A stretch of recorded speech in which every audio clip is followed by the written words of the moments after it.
Hello and welcome back dear students. तो कैसे हो आप सब? आई होप कि आप सब ठीक होंगे। हम पढ़ रहे हैं कंप्यूटर साइंस और कंप्यूटर में हम पढ़ रहे हैं सॉफ्टवेयर। और सॉफ्टवेयर में मैंने आपको बताया कि दो टाइप्स ऑफ सॉफ्टवेयर होते हैं। एक होता है सिस्टम सॉफ्टवेयर और एक होता है बेटा एप्लीकेशन सॉफ्टवेयर। तो सिस्टम सॉफ्टवेयर में हमने देखा कि ऑपरेटिंग सिस्टम उसी में आता है और कुछ सिस्टम सॉफ्टवेयर हमने देख भी लिए।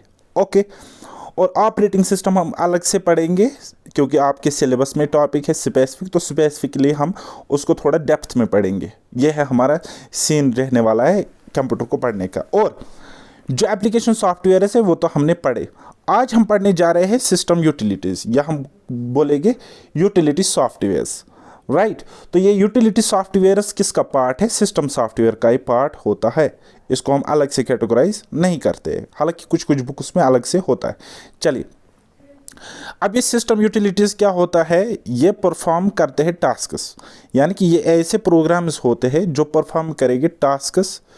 लेकिन किस चीज़ के टास्क्स? ठीक है, मेंटेनेंस ऑफ कंप्यूटर सिस्टम, यानी कि कंप्यूटर सिस्टम को मेंटेनेंस रखने के लिए ये टास्क्स परफॉर्म करते हैं। मेंटेनेंस मतलब ताकि कंप्यूटर अच्छी तरीके से अपने फंक्शन परफॉर्म कर पाए या कर सके।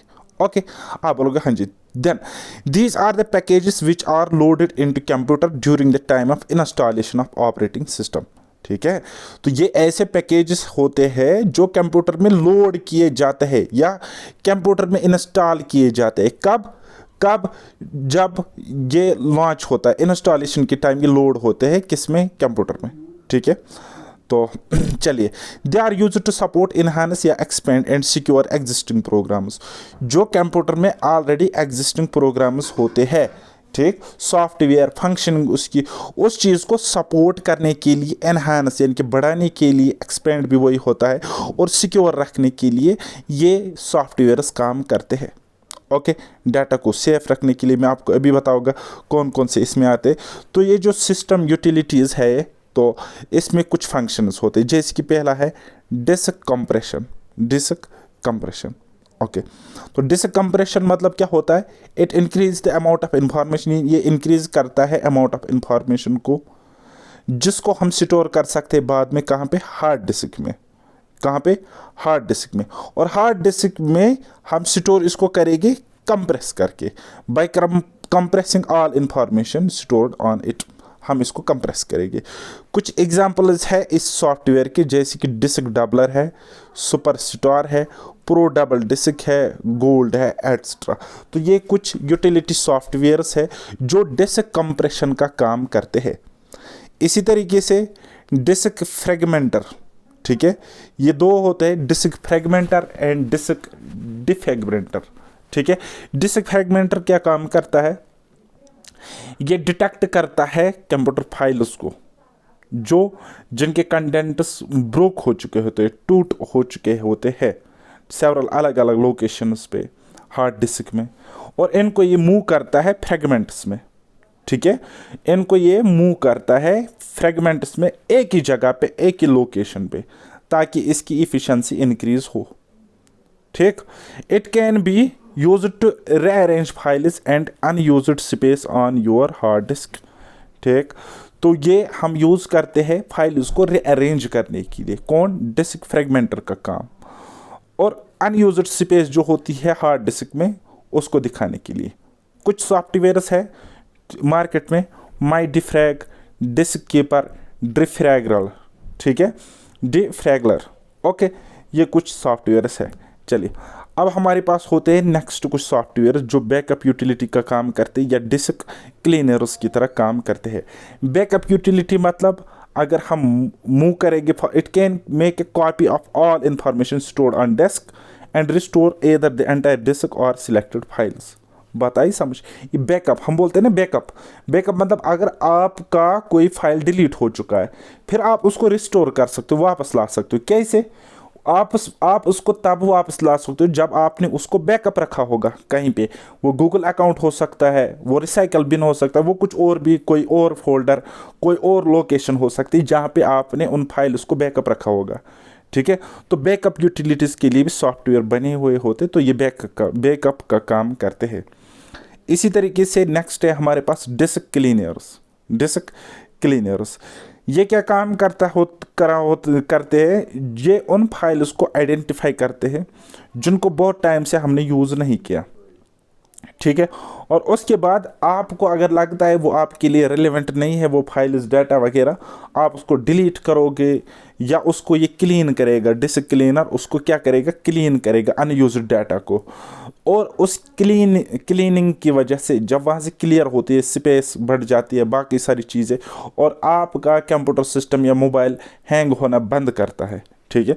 तो इस सॉफ्टवेयर के कुछ मतलब फेमस मॉडल्स है, जैसे कि ब्लीच बिट है, क्लीनर है, एक्स्ट्रा है, ब्लीच बिट क्लीनर। ओके, चलिए। इसी तरीके से एक और यूटिलिटी सॉफ्टवेयर है जो हमारे कंप्यूटर सिस्टम को स्मूथ बनाता है for it is functioning to do various tasks. जैसे कि हमारे पास है एंटीवायरस। क्या है बेटा? एंटीवायरस। हालांकि वायरस एंड एंटीवायरस हम अलग से पढ़ेंगे टॉपिक में, लेकिन ये यूटिलिटी सॉफ्टवेयर है ना एंटीवायरस, तो ये क्या काम करता है, कंप्यूटर की परफॉर्मेंस को बढ़ाता है, तो इसलिए इसका यूज़ रहता है। तो ये भी एक यूटिलिटी है जिसको हम यूज़ करते हैं कंप्यूटर को स्कैन करने के लिए। जब हम कंप्यूटर को स्कैन करते हैं तो ये वायरस को डिटेक्ट करता है और उसको ख़त्म करता है, और जब वायरस ख़त्म होता है तो हमारा कंप्यूटर सिस्टम प्रिवेंट होता है, ठीक। जो हमारे करप्ट फाइल्स होते हैं वो भी ठीक हो जाते, हमारा कंप्यूटर सिस्टम ठीक हो जाता, स्मूथली फिर काम करना स्टार्ट करता है। कुछ एंटीवायरस है हमारे मार्केट में, जैसे कि कैस्परसिका है, एवीजी है, मैकाफी है, अवीरा है, तो इसी तरीके से नॉर्टन एंटीवायरस है, बहुत सारे एंटीवायरसेस है आज की डेट में, ठीक है। तो इस तरीके से ये कंप्लीट हो चुका है यहाँ पे। अब नेक्स्ट है हमारे पास, नेक्स्ट यूटिलिटीज़, वो है टेक्स्ट एडिटर। क्या है बेटा? Text editor. ओके, तो ये टेक्स्ट एडिटर क्या काम करता है? ये भी एक प्रोग्राम है जो फैसिलिटेट करता है creation and correction of text, ठीक है। जो टेक्स्ट होता है उसको क्रिएट करने के लिए, या ऑलरेडी अगर क्रिएटेड टेक्स्ट है तो उसको करेक्ट करने के लिए, अगर आप चाहते हो कि कहीं पे मैनिपुलेशन करनी, कहीं पे कुछ चेंजेस करने, तो उसको करेक्ट करने के लिए टेक्स्ट एडिटर का यूज़ हम करते हैं।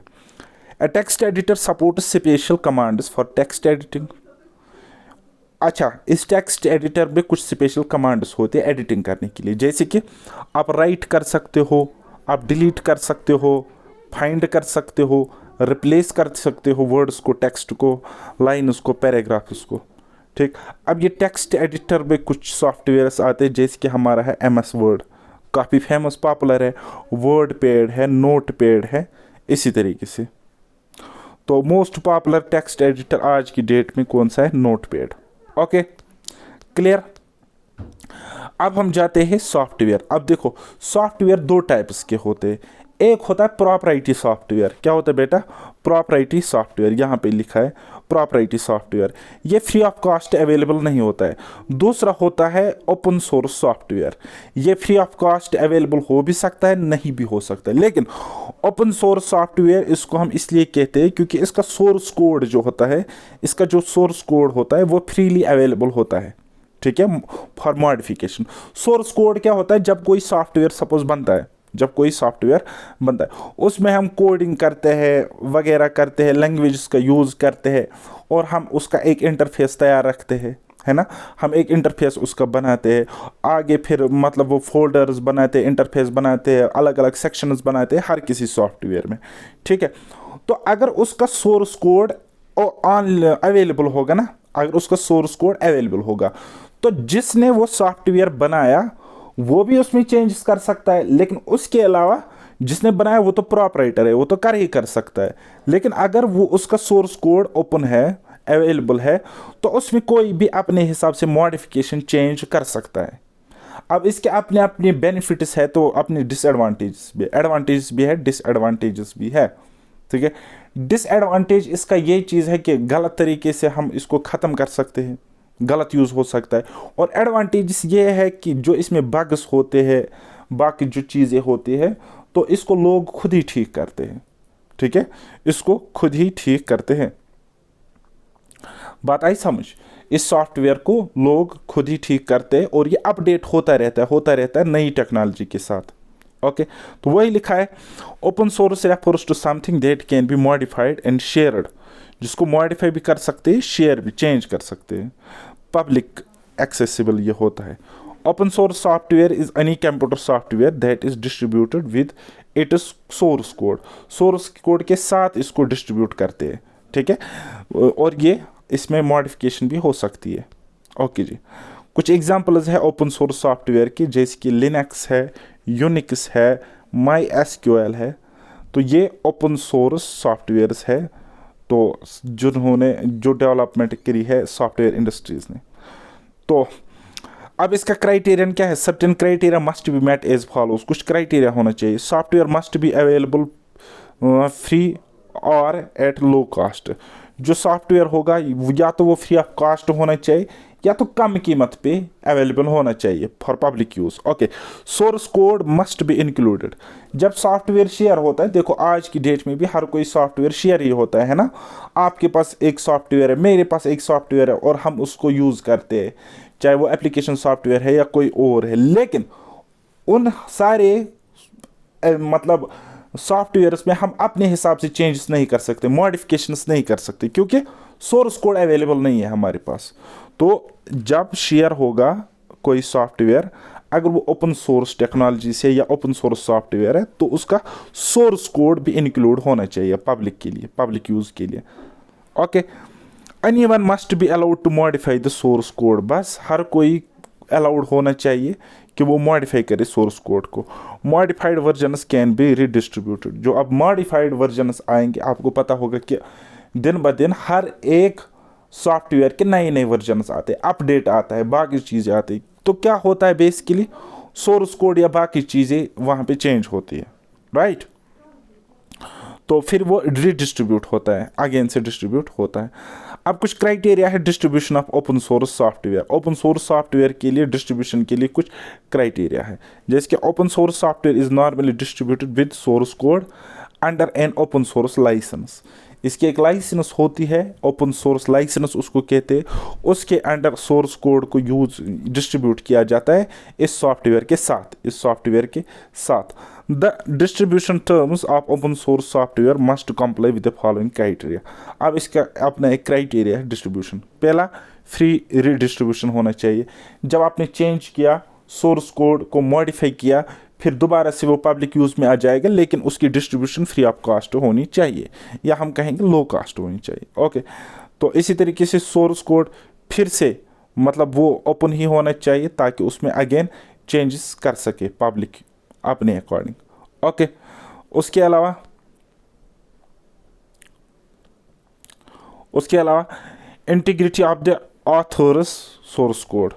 जो ऑथर सोर्स कोड होगा ना, यानी कि पहला जो प्रोग्रामर है, ठीक है, उसकी इंटीग्रिटी होनी चाहिए। जैसे कि द लाइसेंस में restrict source code from being distributed is in modified form only if the licence allow the distribution of patch files with the source code for the purpose of modifying the program at built time.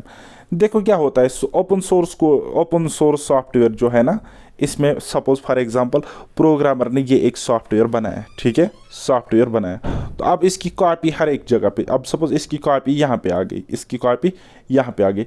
अब यहाँ से एक user आ गया, ये यहाँ से एक user आ गया, तो उसने उस सोर्स कोड को मॉडिफाई किया, चेंजेस करी, ठीक है, मॉडिफाई किया, चेंजेस किए। तो अब यहाँ इस केस में ऐसा भी होता है कि जो इसने मॉडिफाई किया, ये चला जाएगा पहले प्रोग्रामर के पास, जो ऑथर है इस सॉफ्टवेयर का, ठीक है। तो उसको मतलब पता चलेगा कि इसका सोर्स कोड में कुछ मॉडिफाई, कुछ चेंजेस करी है, कुछ बग्स थे वो रिमूव हो चुके हैं। तो अब इस प्रोग्रामर की मर्जी है, ठीक है, अगर इसने एक्सेप्ट किया, बोला हाँ ऐसा होना चाहिए, तो उसको कहते हैं पैच। क्या कहते हैं बेटा? पैच। और अगर इसने वो चीज़ रिजेक्ट करी, एक्सेप्ट करी, तो पैच कहते, रिजेक्ट कहते तो फॉक कहते, FORK, फॉक, ठीक है, बात आई समझ। और अगर इसने पैच किया, तो नई चेंज आने लगेगी, अपडेट्स आने लगेगी इस सॉफ्टवेयर में, तो फिर ये रीडिस्ट्रीब्यूट होना चाहिए, अगेन ये डिस्ट्रीब्यूट होना चाहिए। और जो इंटीग्रिटी है ऑथर सोर्स कोड की, वो मेंटेन रहनी चाहिए। ओके, बात आई समझ। अब हम पढ़ेंगे प्रॉपराइटरी सॉफ्टवेयर, क्योंकि हमने अभी पढ़े open source software. Open source मतलब पब्लिक यूज़ के लिए ओपन होते ही होते हैं, साथ में इसका सोर्स कोड जो होता है वो भी फ्री ऑफ कॉस्टली अवेलेबल होता है फॉर पब्लिक मॉडिफिकेशन। ओके, तो now we will see what is proprietary software. Proprietary software मतलब इसका कोई ना कोई मालिक होता है, और मालिक क्या करता है, पैसे भी चार्ज करता है। जैसे कि it is a software that is owned by a individual और ए कंपनी, जिसको ओन करता कोई इंडिविजुअल या company. There are always major restrictions on it to use. इसमें ज़्यादातर रिस्ट्रिक्शंस ही होते हैं इसका इस्तेमाल करने के लिए, और जो इसका सोर्स कोड है वो हमेशा हमेशा क्या रहता है, सीक्रेट रहता है। उसको पब्लिक यूज़ में फ्री ऑफ कॉस्ट रिडिस्ट्रीब्यूट नहीं किया जाता है। Okay, proprietary software is copyrighted. ये कॉपीराइटेड भी होता है। अगर वैसा ही कोई मतलब सॉफ्टवेयर बनाएगा, वैसी कोडिंग यूज़ करेगा, वैसा ही पूरा फंक्शन यूज़ करेगा, तो उस पर कॉपीराइट लगता है। ठीक है, तो and bears limits against use. ठीक है, distribution and modification that are imposed by its publisher, vendor और डेवलपर। जो इसका पब्लिशर, वेंडर या डेवलपर होता है, उसने कुछ रिस्ट्रिक्शंस लगाए होते हैं फॉर इट्स मॉडिफिकेशन, डिस्ट्रीब्यूशन, है ना, तो उनको यहाँ पे बियर करना पड़ता है इस चीज़ में। तो मेन बैरियर्स यानी कि डिसएडवांटेजेस क्या है प्रोप्राइटरी सॉफ्टवेयर्स में, तो देखो लाइसेंस और मेंटेनेंस जो प्रोप्राइटरी सॉफ्टवेयर का होता है वो वेरी एक्सपेंसिव, महंगा होता है। दूसरा, it is developed for a single purpose. ये डेवलप किया जाता है usually for a single purpose applications, तो इसलिए इसका एक सेपरेट पैकेज रहता है। हमें पैसे भी मांगता है मोबाइल कभी कभी या लैपटॉप कभी कभी किसी सॉफ्टवेयर को यूज़ करने के लिए, सो दैट दो softwares are called proprietary software. Okay, तीसरा, vendor support is conditional to maintenance subscription. Vendor support जो होता है वो कंडीशनल होता है। ठीक है, कंडीशनल मतलब जो उन्होंने अपनी कंडीशंस रखी होती है मेंटेनेंस सपोर्ट के लिए। Users have to dependent on the developer of the proprietary software for all updates up support and fixes. बात आई समझिए क्या कह रहा है। यूजर्स जो होते हैं वो डिपेंडेंट होते हैं कि ये सॉफ्टवेयर कैसे काम करेगा, वो डिसाइड कौन करेगा, इसका डेवलपर, इसका ओनर। ठीक है, और यूजर्स खुद उसमें कुछ चेंज नहीं कर सकते, उनको वैसे ही यूज़ करना पड़ेगा, जैसा है वैसे ही करना पड़ेगा। ओके, कोई बग है तो कोई भी यूज़र उसको रिमूव नहीं कर सकता, उसका अपना डेवलपर है वही रिमूव करेगा। बात आई समझ। तो low level of customisation and adaptability इसमें होती है, कस्टमाइजेशन एंड अडेप्टेबिलिटी कम होती है क्योंकि हर कोई तो चेंज नहीं कर सकता इस चीज़ को।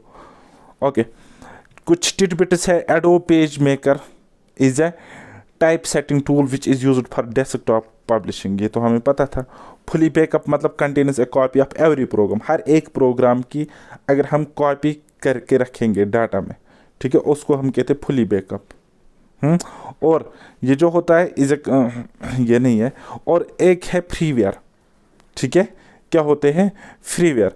फ्रीवेयर किसको हम कहते हैं, is commonly used for copyrighted software that is given away for free by its owner. Freeware किसको कहते हैं, ऑनर उसको फ्री ऑफ कॉस्ट देता है लोगों को यूज़ करने के लिए, लेकिन ये कॉपीराइटेड सॉफ्टवेयर होता है। और अगर आपको आप बोलेगा फ्रीवेयर क्या है, ओपन सोर्स है कि प्रॉपराइटी है, तो प्रॉपराइटी सॉफ्टवेयर है। फ्रीवेयर प्रॉपराइटी सॉफ्टवेयर है, लेकिन ये फ्री ऑफ कॉस्ट डिस्ट्रीब्यूट किया जाता है। और ओपन सोर्स क्या है, उसका सोर्स कोड फ्री होता है। सॉफ्टवेयर या तो कम पैसे में होगा या तो फ्री ऑफ कॉस्ट होगा ओपन सोर्स सॉफ्टवेयर, लेकिन सोर्स कोड फ्रीली अवेलेबल होता है फॉर पब्लिक। ठीक है, लेकिन प्रॉपराइटी सॉफ्टवेयर में कुछ भी फ्री नहीं होता है। ओके, बात आई समझ। अब कुछ क्वेश्चंस है, इनको आप अटेम्प्ट कर लेना। इसका ये जो पूरा का पूरा प्रैक्टिस सेट है ये आपको मिलेगा हमारी एप्लीकेशन पैराडाइज एकेडमी में। ओके, तो चलो अब हम समझते हैं अपनी नेक्स्ट इंपॉर्टेंट चीज़ जिसका नाम है ऑपरेटिंग सिस्टम। ये भी आपके सिलेबस में डायरेक्टली गिवन है और सेपरेट ये वहाँ पे गिवन है टॉपिक। ओके, तो चलिए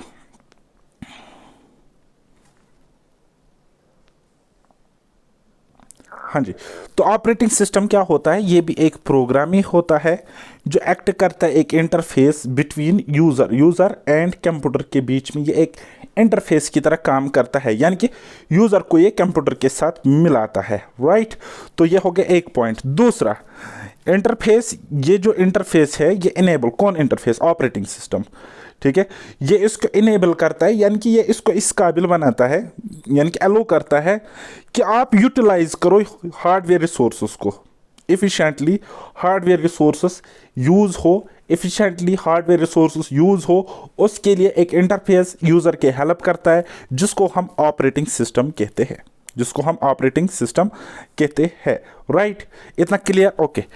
operating system is an organised collection, ये एक ऑर्गेनाइज्ड कलेक्शन होता है या set of specialised programs, set of specialised programs या ऑर्गेनाइज्ड कलेक्शन होता है, ठीक है, जो कंट्रोल करता है ओवरऑल ऑपरेशन, सारे ऑपरेशन जो कंप्यूटर के होते हैं उनको ये कंट्रोल करता है, उनको ये एनहेंस करता है, उनकी ये हेल्प करता है। राइट, तो ये एक प्रोग्राम होता है जो हर एक कंप्यूटर में होना चाहिए फॉर प्रॉपर बूटिंग।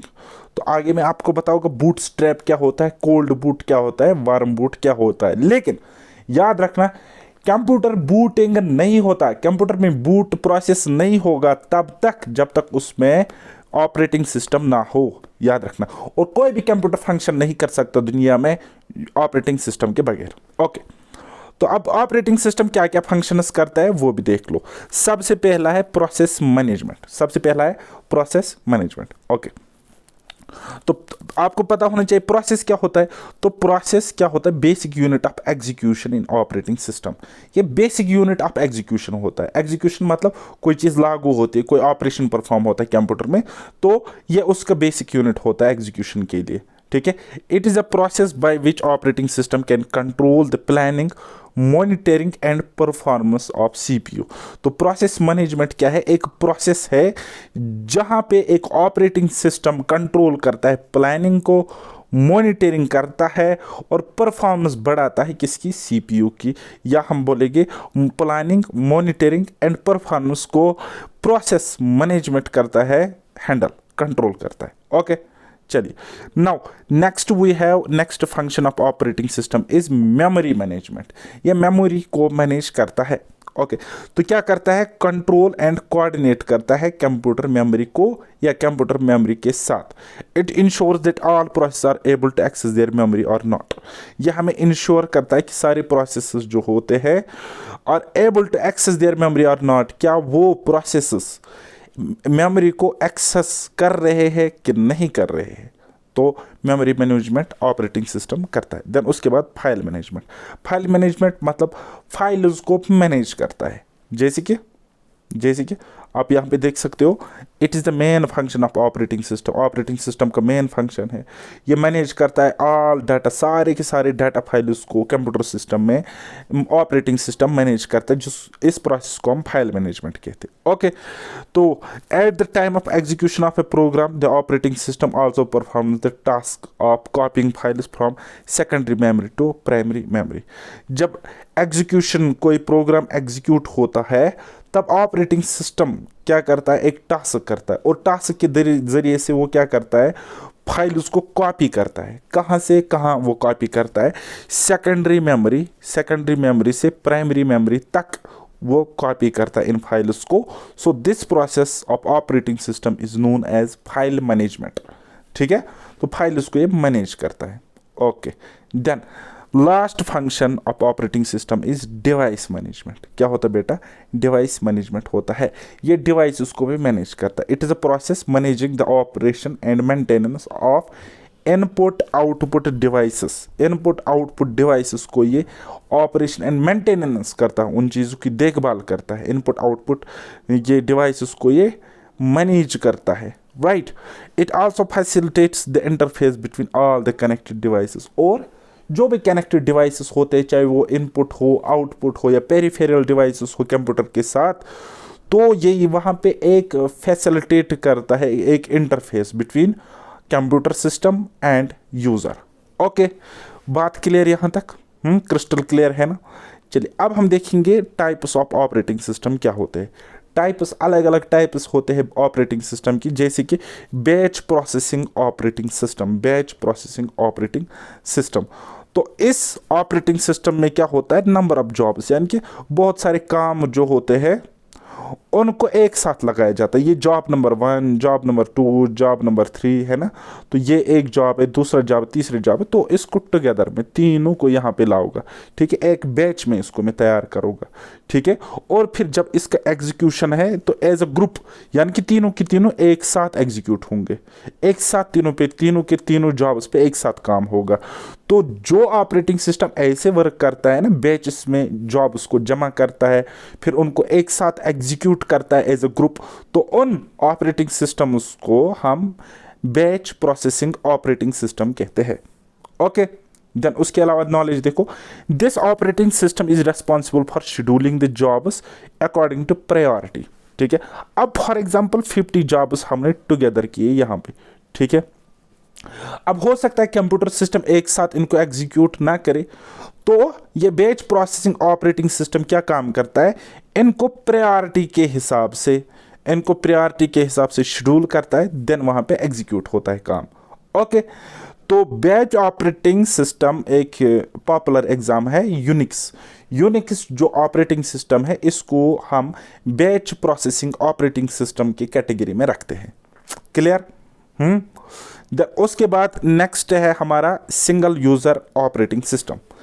बात से ही पता चलता है कि सिंगल यूजर यानी कि एक ही यूजर इसको इस्तेमाल कर रहा होगा। Okay, so it is a type of operating system which allows only one user eight a time. सिर्फ और सिर्फ एक यूजर को ये अलाउ करता है। Operating system for personal computer, जैसे कि पर्सनल कंप्यूटर है, ठीक है। ये क्या है, पर्सनल कंप्यूटर में जो ऑपरेटिंग सिस्टम होता है, पर्सनल कंप्यूटर मतलब जो आपके घर में पीसी होता है, लैपटॉप होता है, तो उनमें जो ऑपरेटिंग सिस्टम होता है तो उसको कहते हैं single user operating system. Single user operating system, they are designed to manage one task at a time. इनको डिजाइन ही इसी तरीके से करा होता है कि ये मैनेज करते हैं एक टास्क को एक टाइम पे, ठीक है। तो अब आप देख सकते हो कुछ एग्जांपल्स है सिंगल यूजर ऑपरेटिंग सिस्टम की, जैसे कि MS DOS है। पहले पहले ये सिस्टम्स कंप्यूटर्स में आते थे। विंडोज़ 9X है, और आज भी विंडोज़ सीरीज चलती है, ठीक है। विंडोज़ 2021, 22 वगैरह इस तरीके से चल रहा है सिस्टम। ओके, चलिए अब हम देखेंगे और एक ऑपरेटिंग सिस्टम जिसको हम कहते हैं multi user operating system. Multi user मतलब जिसको बहुत सारे यूज़र क्या इस्तेमाल कर रहे होंगे, यूज़ कर रहे होंगे। देखो, this operating system allows multiple users, ये अलाउ करता है किनको, मल्टीपल यूजर्स को। मल्टीपल यूजर्स को ये अलाउ करेगा to access a computer system, एक ही कंप्यूटर को सिस्टम को कनकरेंटली वो एक्सेस करे। जो ऑपरेटिंग सिस्टम मल्टीपल यूजर्स को अलाउ कर रहा है ना, किसी कंप्यूटर सिस्टम को कंकरेंटली यूज करे या एक्सेस करे, उसको हम मल्टी यूजर ऑपरेटिंग सिस्टम कहते हैं। Okay, it is used in computer networks. ज़्यादातर यूज कहाँ पे होता है, अब कंप्यूटर नेटवर्क्स में, ठीक है। तो वहाँ पे ये अलाउ करता है सेम डाटा एंड एप्लीकेशंस, जिसको एक्सेस करते हैं बहुत सारे मल्टीपल यूजर्स सेम टाइम पे, ठीक है। और ये इसका एक एग्जांपल है VMS software. Okay, clear, operating system software. Okay जी, अब हम देखेंगे मल्टीटास्किंग ऑपरेटिंग सिस्टम। देखो, कंफ्यूज नहीं होना, यह है मल्टी यूज़र ऑपरेटिंग सिस्टम, यहाँ पे यूज़र मल्टीपल होंगे, और यहाँ पे है ये मल्टीटास्किंग ऑपरेटिंग सिस्टम, यानी कि ऐसा ऑपरेटिंग सिस्टम जो एक से ज़्यादा टास्क सेम टाइम पे करता होगा। देखो, जैसे कि in this operating system more than one process can be executed concurrently. एक से ज़्यादा प्रोसेस एग्जीक्यूट होते हैं concurrently. It allows the user to switch between the running applications. ये अलाउ करता है यूज़र को जो रनिंग एप्लीकेशंस है, क्योंकि बहुत सारे प्रोसेस एक साथ हो रहे, तो प्रोसेस नंबर 1 से जंप करेगा प्रोसेस नंबर 2 पे, देखेगा वहाँ पे क्या हो रहा है, ठीक है। और ये जो मल्टीटास्किंग ऑपरेटिंग सिस्टम है, इसकी कुछ एग्जांपल्स है, जैसे कि लिनक्स है, यूनिक्स है, विंडोज़ 95 है, ठीक है। These are some popular examples of multitasking operating system. Okay, अब मल्टीटास्किंग ऑपरेटिंग सिस्टम जो है, इनको फर्दर 2 टाइप्स में क्लासिफाई किया गया है, ठीक। एक होता है हमारा प्रिमिटिव मल्टीटास्किंग ऑपरेटिंग सिस्टम। क्या? Primitive multitasking operating system. तो ये क्या है, ये एक ऐसा मल्टीटास्किंग ऑपरेटिंग सिस्टम है जो अलाउ करता है कंप्यूटर प्रोग्राम्स हम शेयर करें, ठीक है, operating and underlying hardware resources. Okay, तो क्या होता है यहाँ पे, ये अलाउ करता है computer programs to share operating system. Computer programs को ये अलो करता है कि वो ऑपरेटिंग सिस्टम को क्या करे, शेयर करे एंड अंडरलाइंग हार्डवेयर रिसोर्सेज, और ये अंडरलाई रहे हार्डवेयर रिसोर्सेज। ओके, देन उसके बाद next we have cooperative multitasking. Cooperative multitasking, cooperative मतलब कोऑपरेट कर रहे होंगे, और मल्टीटास्किंग यानी कि एक से ज़्यादा टास्क परफॉर्म हो रहे होंगे, जैसे it is the simplest form of multitasking.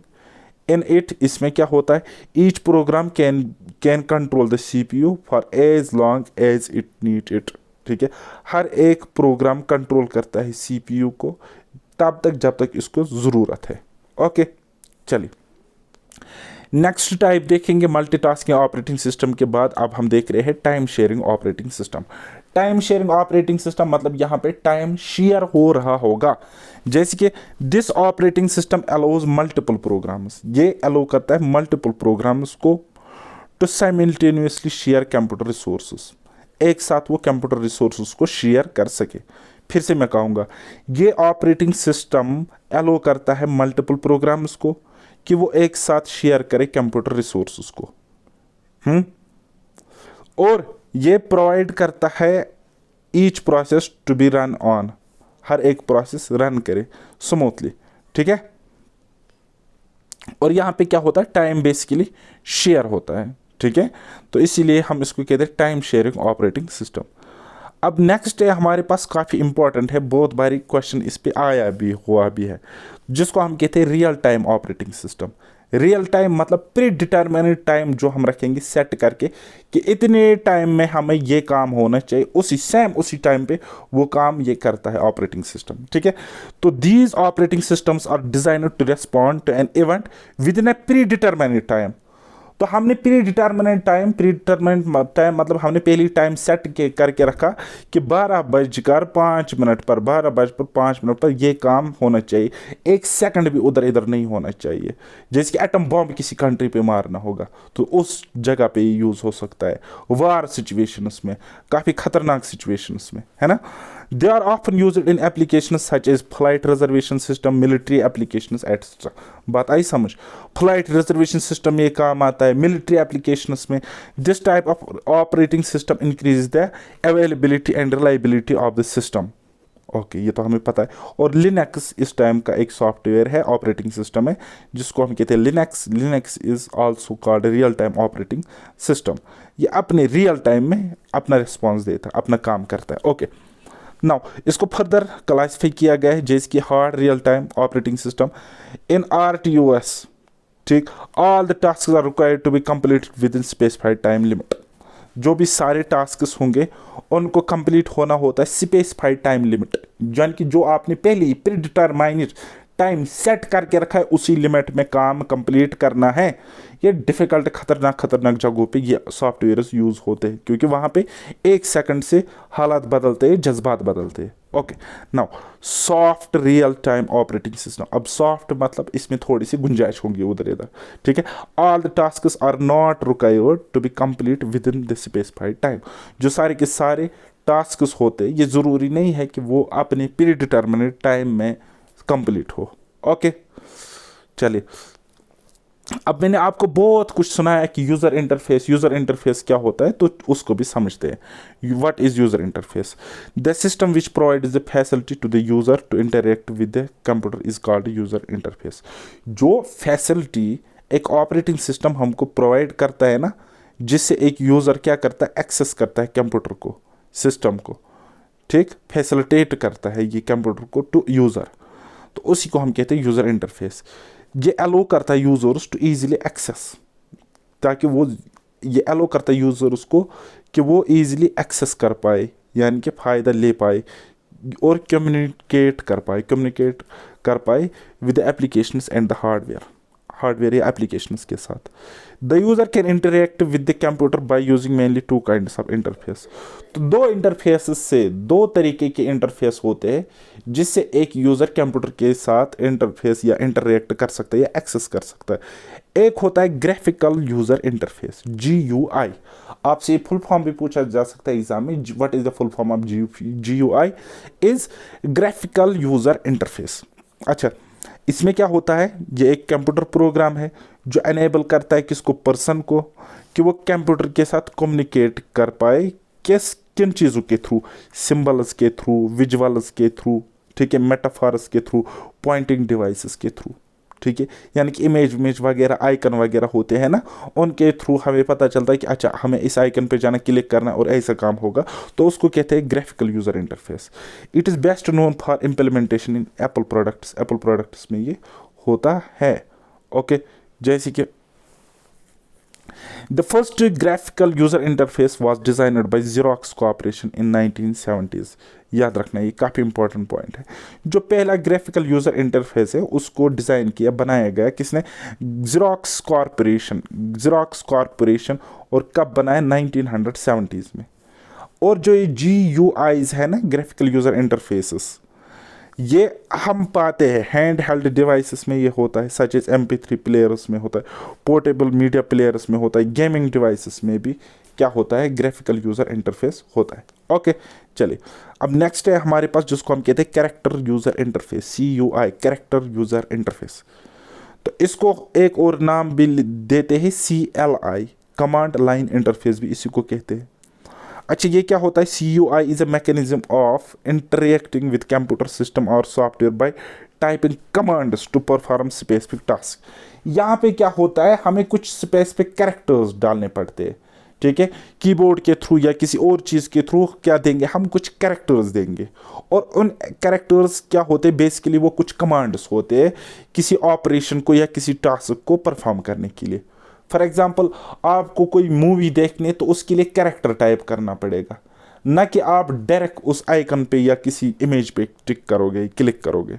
पता ही समझ, यहाँ पे कैरेक्टर्स से हम एक्सेस कर सकते हैं कंप्यूटर को। हमें एज इनपुट कैरेक्टर देना पड़ता है और वो कमांड होती है कंप्यूटर सिस्टम के लिए, और देन उसके बाद वो स्पेसिफिक टास्क जो आप चाहते हो, जो एक यूज़र चाहता है, वो परफॉर्म होता है। Okay, CUI only uses text types, मैंने बोला ना, सिर्फ और सिर्फ टेक्स्ट टाइप्स यहाँ पे होते हैं। One after another just commands used MS-DOS। जो MS-DOS है ये, that is the kind of character user interface software. Okay, तो अब देखो, मैंने आपको लेक्चर की स्टार्टिंग में बोला था कि अगर ऑपरेटिंग सिस्टम नहीं होगा तो बूटिंग एक कंप्यूटर सिस्टम में नहीं होगी। सो बूटिंग क्या होता है, booting is starting up a computer और computer appliances until it can be used. ठीक है, बूटिंग एक प्रोसेस है जब हम कंप्यूटर स्टार्ट करते हैं, कब तक जब तक ये यूज मतलब होने के लायक हो जाता है। It can be initiated by hardware such as start button और बाय सॉफ्टवेयर कमांड। ये हम इनिशिएट कर सकते हैं किस तरीके से स्टार्ट बटन से। स्टार्ट बटन होता है ना कंप्यूटर में, उससे, या फिर सॉफ्टवेयर की कमांड से। अब दो टाइप्स की बूटिंग होती है। एक होता है बेटा हमारे पास कोल्ड बूट। क्या होता है कोल्ड बूट मतलब हम रिबूट करते हैं ना, फोन बंद करते फिर ऑन करते या ऑफ करते, दैट इज कॉल्ड बूटिंग। अब कोल्ड बूट है, वार्म बूट है। कोल्ड बूट समझो, when computer is turned on, जब आपके कंप्यूटर ऑन होगा, after it has been completely shut down. तो कोल्ड बूटिंग से क्या होता है, ये शट डाउन हो जाएगा, बंद हो जाएगा। और वार्म बूट मतलब क्या होता है, when a computer is restarted by pressing the combination of control plus alt plus del keys और बाय रिस्टार्ट बटन। जब ये रिस्टार्ट होता है, ठीक है, आप देखते हो ना रिबूट मतलब कंप्यूटर चल रहा होता है, हम उसको रिबूट करते हैं तो वो क्या होता है, पहले ऑफ होता है फिर ऑन होता है, तो उसी को हम कहते हैं वार्म बूटिंग। याद रखना, रहेगा ना ये पॉइंट याद, बोलो कुछ तो बोलो। अब कुछ इंपॉर्टेंट ऑपरेटिंग सिस्टम्स होते हैं हमारे पास, उनको भी थोड़ा सा समझने की कोशिश करते हैं। जैसे कि पहला है यूनिक्स। ये फर्स्ट वर्जन ऑफ यूनिक्स जो है उसको डेवलप किया गया 1969 में। किसने, केन थॉम्पसन एंड डेनिस रिची। ये आता है एग्जाम में ये क्वेश्चन, यूनिक्स को किसने डेवलप किया, केन थॉम्पसन एंड डेनिस रिची। कब किया, 1969 में। ओके, तो पहले यूज किया जाता था एक सर्वर की तरह, ठीक है, it's primarily used to as server rather than work station, ठीक है, and should not be used by anyone who does not understand the system. और जिसको सिस्टम समझ नहीं आता था उसको ये यूज करना नहीं आता था। कौन, यूनिक्स। इसी तरीके से एक और सॉफ्टवेयर है, ऑपरेटिंग सिस्टम सॉफ्टवेयर है एप्पल मैकिन्टोश, ठीक है, यानी कि मैक ऑपरेटिंग सिस्टम इसको कहते हैं, MAC, Mac OS operating system. It was introduced in January 1984। Steve Jobs ने इसको इंट्रोड्यूस किया या बनाया। And was initially named as system software, पहले इसका नाम था system software, which was later renamed as Mac operating system, बाद में इसका मैक ऑपरेटिंग सिस्टम नाम पड़ा। वर्जन कुछ है मैक OS X और ये ठीक है, mountain lion, tiger panther, jaguar etcetera. Okay fine. Then उसके बाद हमारे पास है लिनक्स। अच्छा, लिनक्स क्या है? एक ओपन सोर्स सॉफ्टवेयर है, याद रखना, ये क्वेश्चन पूछा जाता है। The first Linux kernel was released in September 1991 by Linux Torvalds. ठीक है, किसने बनाया? लिनक्स टॉरवाल्ड्स, और इसी के नाम पे इसका लिनक्स नाम पड़ा। और ये ऑपरेटिंग सिस्टम कब बनाया गया? 1991। ठीक है, मतलब रिलीज किया 1991 में, बना तो उससे पहले होगा। तो ये क्या है? एक ओपन सोर्स सॉफ्टवेयर है। और ओपन सोर्स सॉफ्टवेयर क्या होता है? जिसका सोर्स कोड फ्री होता है। Linux is similar to Unix, ये यूनिक्स की तरह है, ऑपरेशन वैसे ही करता है, और इसको हर कोई नहीं समझ सकता है, तो इसको वही यूज कर सकता है जो इसको समझ पाएगा। Kernel is the core of the operating system. अब जो ऑपरेटिंग सिस्टम होता है, जो उसका सेंटर न्यूक्लियस पार्ट होता है, उसको हम कहते हैं कर्नल। क्या कहते हैं बेटा? कर्नल। एक इस तरीके से ऑपरेटिंग सिस्टम होता है, जो इसका सेंटर न्यूक्लियस कोर होता है ना, इसको हम कहते हैं KERNAL, कर्नल। ठीक है, कर्नल, राइट। तो अब ये क्या करता है? Kernel is the core of operating system that supports the process by providing path to the peripheral devices. ये प्रोवाइड करता है एक पाथ, एक रास्ता पेरिफेरल डिवाइसेस तक कंप्यूटर को, ठीक है, या प्रोसेस उसको। तो इसको हम कहते हैं हार्ट या कोर या न्यूक्लियस। किसको? कर्नल को। ओके। माइक्रोसॉफ्ट विंडोज आज की डेट में सबसे ज़्यादा चलने वाला सॉफ्टवेयर, ऑपरेटिंग सिस्टम, सॉरी। तो वैसे ये सॉफ्टवेयर ही होता है, लेकिन ऑपरेटिंग सिस्टम होता है। चलिए, तो कहता है it is operating system based on GUI, graphical user interface पर बेस्ड ये है। इसको डेवलप किया माइक्रोसॉफ्ट ने। ओके, तो पहला Microsoft first introduced an operating environment named Windows in November 1985 में इन्होंने पहला इंट्रोड्यूस किया। ओके, क्लियर इतना? चलिए, अब एक और देख लो, MS-DOS, Microsoft desk operating system. Microsoft Desk Operating System was developed by Microsoft in 1980 for micro computers, छोटे computers के लिए। MS-DOS was first operating system that run on PC developed by IBM Corporation। ये ठीक है, कुछ नहीं, ज़्यादा important भी नहीं है। चलिए, स्ट्रक्चर ये आप देख सकते हो, ज़्यादा इम्पोर्टेंट भी नहीं है। चलिए, ठीक है। ओके। अब ये वाला थोड़ा सा याद रखना है, important extensions and there meanings. ये एग्जाम में क्वेश्चन बनता है। .exe जो होता है, इसका मतलब हो गया एग्जीक्यूटिव फाइल। .com जो होता है, इसका मतलब हो गया कमांड फाइल्स। .bat मतलब बैच फाइल्स होता है। .doc का मतलब हो गया डॉक्यूमेंट, DOCU होता है ना डॉक्यूमेंट्स, तो डॉक मतलब डॉक्यूमेंट फाइल्स। TXT मतलब टेक्स्ट फाइल्स होता है। PRG मतलब प्रोग्राम फाइल्स होता है। OVR मतलब ओवरलेज होता है। SYS मतलब सिस्टम फाइल्स होता है। ये काफ़ी इंपॉर्टेंट बन जाता है आपके एग्जामिनेशन पॉइंट ऑफ व्यू से, इनको याद रखना है। इसको हम कभी कभी नाम देते हैं फाइल एक्सटेंशंस। ठीक है, जब मैं आपको MS word, MS excel, PowerPoint वगैरह पढ़ाऊंगा, तब मैं ये चीज़ें रिपीट करूँगा वहाँ पर, और भी बहुत सारी चीज़ें मैं आपको वैसे वहाँ पे बताऊँगा, एक्सटेंशंस वगैरह।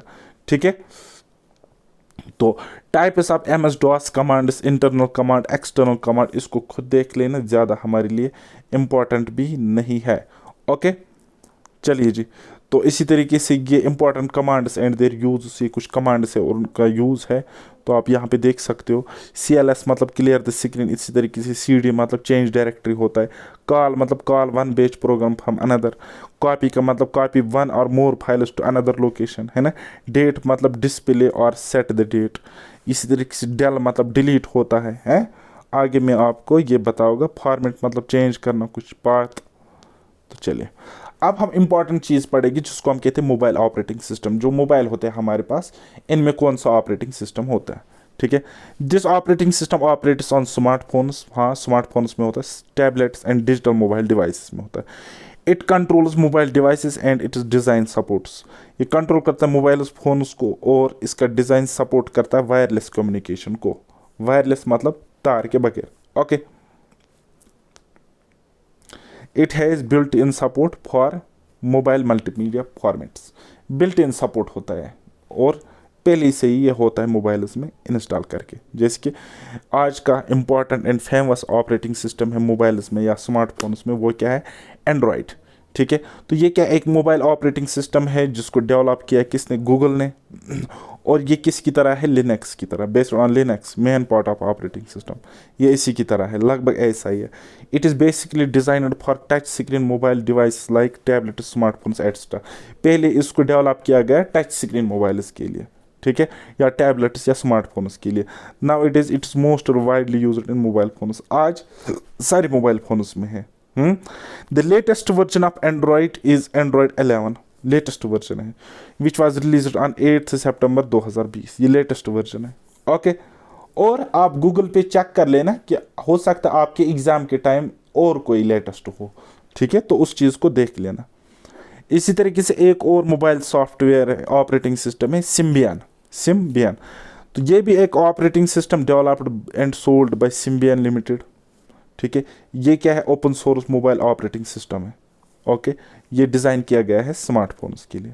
ओके जी, it has been used by many major handset manufacturers including Motorola. पहले फ़ोन हुआ करते थे, नोकिया है ना, एक ज़माने में हुआ करते थे, सैमसंग, सोनी एट्सेट्रा, इनके लिए। द लेटेस्ट वर्जन जो इसका है वो क्या है? इज़ नोकिया बेली, जिसको रिलीज करा गया कब? 2012 में। ओके, ज़्यादा इंपॉर्टेंट नहीं है ये डेट। iOS ये एप्पल्स में होता है, एप्पल फ़ोन वगैरह जो होते हैं ना, आप आईफोन वगैरह लाते हो तो उसमें ये होता है। iOS it is the popular mobile operating system developed by Apple incorporation. Apple incorporation ने इसको डेवलप किया। इसको कॉमनली हम यूज़ करते कहाँ पे? एप्पल आईफोन में, आईपॉड टच में, आईपैड में वगैरह में। और जो इसका लेटेस्ट वर्जन है वो है iOS 14.3, जिसको रिलीज़ किया गया 2020 में। ओके, इतना ही है। देन एक और है ब्लैकबेरी, ज़्यादा इम्पोर्टेंट नहीं है, बस ब्लैकबेरी कंपनी ने ये बनाया है और ये ब्लैकबेरी फ़ोन्स में होता था। ठीक है, इसी तरीके से विंडोज़ फ़ोन है, यहाँ पे देखो। It is a mobile operating system developed by Microsoft in 2010 for smartphones. Windows phone याद रखना, विंडोज़ फ़ोन मोबाइल का ऑपरेटिंग सिस्टम है जिसको माइक्रोसॉफ्ट ने डेवलप किया 2010 में स्मार्टफोन्स के लिए। इतना ही काफ़ी है। और ये commercial, it is a commercial proprietary software, यानी कि इसका सोर्स कोड फ्रीली अवेलेबल नहीं होगा। और इसका लेटेस्ट वर्जन है 8.1, जिसको रिलीज़ किया गया 2015 में। ओके, बोलो कुछ तो बोलो। तो अब ये चैप्टर यहाँ पे कंप्लीट हो चुका है। नेक्स्ट लेक्चर में हम करेंगे कुछ इंपॉर्टेंट क्वेश्चंस। सो तब तक के लिए अब मुझे दीजिए इजाज़त। बाय बाय, टेक केयर, अल्लाह हाफिज़ और मेहनत करते रहिए।